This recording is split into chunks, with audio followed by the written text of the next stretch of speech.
प्रिय विद्यार्थियों, आज हम लोग प्लेटो की शिक्षा के सिद्धांत का विवेचन करेंगे।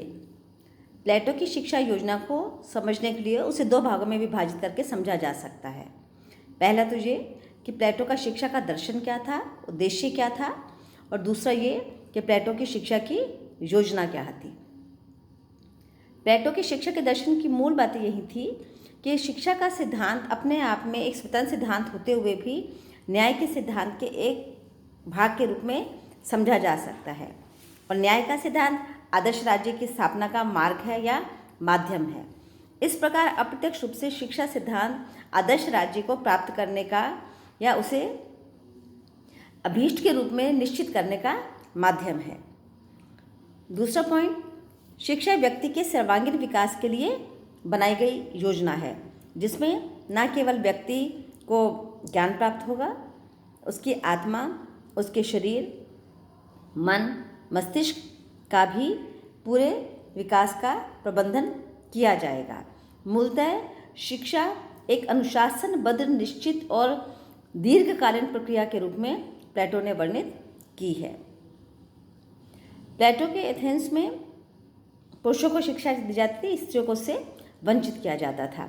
लेकिन शिक्षा के इस प्रारंभ को प्लेटो ने स्त्री एवं पुरुष के लिए समान रूप से अनिवार्य माना। उनके अनुसार किसी भी रूप में यह अधिकार सही नहीं है कि स्त्री की समस्त क्षमताओं को घरेलू कार्यों तक सीमित कर दिया जाए। अतः प्रत्येक प्रकार की शिक्षा स्त्री एवं पुरुषों को समान रूप से देनी अनिवार्य होगी।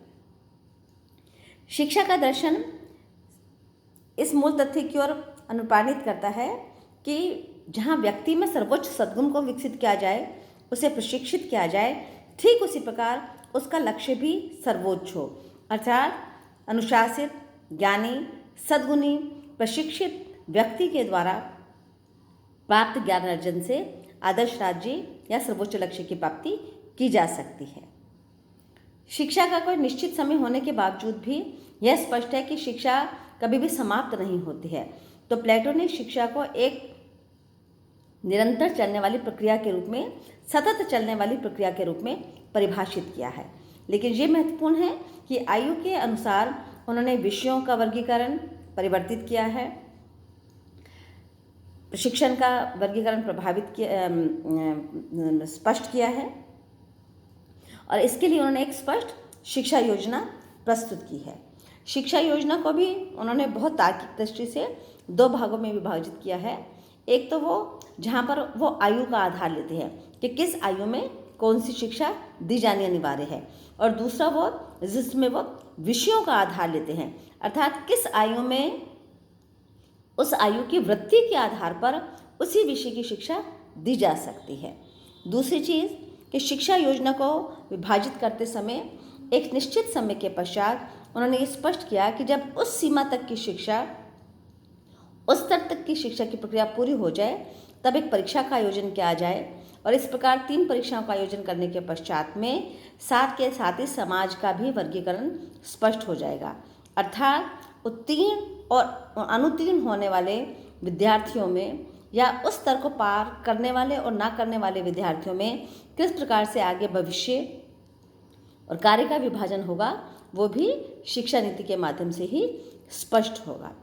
प्लेटो का सर्वाधिक महत्वपूर्ण योगदान शिक्षा के सिद्धांत में इसलिए माना जाता है क्योंकि प्लेटो का स्पष्ट मत था कि जिस प्रकार साम्यवाद के सिद्धांत के द्वारा हम समाज में से निजी स्वार्थ के लक्ष्य को समाप्त करते हैं और निजी परिवार और निजी संपत्ति के सिद्धांत को समाप्त करते हैं, उसके स्थान पर हमें एक सकारात्मक प्रयास शिक्षा के सिद्धांत के रूप में करना आवश्यक है, क्योंकि शिक्षा ही है वो जो एक बार जमीन साफ होने के पश्चात में नई पौधारोपण, नए वृक्षारोपण और नए फलारोपण का वृहद लक्ष्य प्राप्त कर सकती है। ये थी प्लेटो की शिक्षा का दर्शन।